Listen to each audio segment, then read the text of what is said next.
St. George, the iconic patron saint of England and many other countries, is a figure shrouded in legend and steeped in tradition. While the image of him slaying a fearsome dragon is perhaps the most well-known, the historical facts behind this celebrated saint are less widely understood. So let's delve deeper and uncover some fascinating truths about St. George, separating fact from the folklore.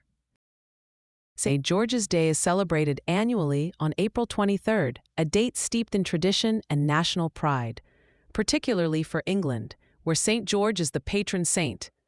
While most associate him with slaying a dragon, there's much more to the story of this iconic figure.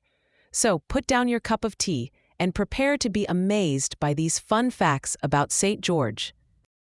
He wasn't English, probably.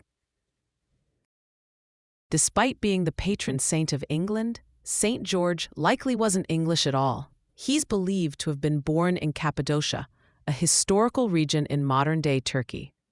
A more plausible birth location is Lod in Palestine, so the quintessential English hero was, in all likelihood, a Middle Eastern chap. Talk about a plot twist. A Roman soldier with a cause. Forget knights in shining armor. George was a Roman soldier. He served under Emperor Diocletian, but when Diocletian ordered the persecution of Christians, George stood up against it. This act of defiance ultimately led to his martyrdom, making him a powerful symbol of courage and faith. The dragon wasn't always a dragon. The famous dragon-slaying story, arguably the most well-known aspect of St. George's legend, wasn't part of the original narratives. It evolved centuries after his death. Early accounts described a princess in danger, and the dragon was a later addition, likely to add dramatic flair and symbolize the triumph of good over evil. Some versions even portray the dragon as a crocodile. He's popular worldwide. St. George isn't just an English icon. He's revered in numerous countries and traditions, including Georgia. St. George is deeply venerated in Georgia, even being considered its patron saint. He features prominently on their national flag. Portugal. He's also one of the patron saints of Portugal. Lebanon. Many Christian communities in Lebanon celebrate St. George.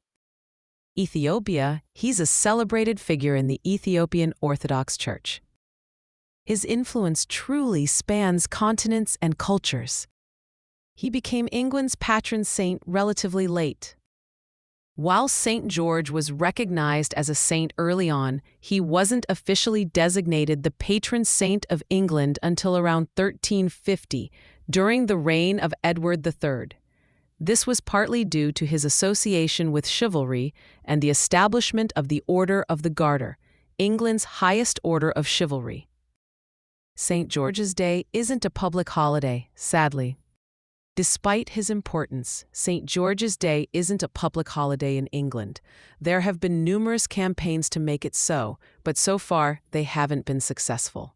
Many people still celebrate the day with parades, feasts, and by wearing a red rose, England's national flower. The Red Cross is a St. George's cross. The iconic red cross on a white background, synonymous with medical assistance and humanitarian aid, is the St. George's Cross. It was adopted by the Crusades and has since become a symbol recognized worldwide. Shakespeare popularized him. William Shakespeare played a significant role in cementing St. George's image in the English consciousness. His play, Henry V, features the famous cry, "God for Harry, England and St. George," solidifying his association with English identity and patriotism. The actual George Cross.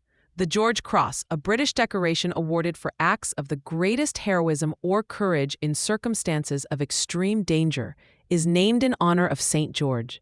The medal features an image of St. George slaying the dragon. Beyond the legend, an enduring symbol of faith. Ultimately, the enduring appeal of St. George lies not just in the thrilling tales of dragon slaying, but in his unwavering faith and courage in the face of persecution. He represents the triumph of good over evil and serves as an inspiration to stand up for one's beliefs, making him a relevant figure even today. If you enjoyed my video, please like and subscribe. This will help me create more content. Thank you.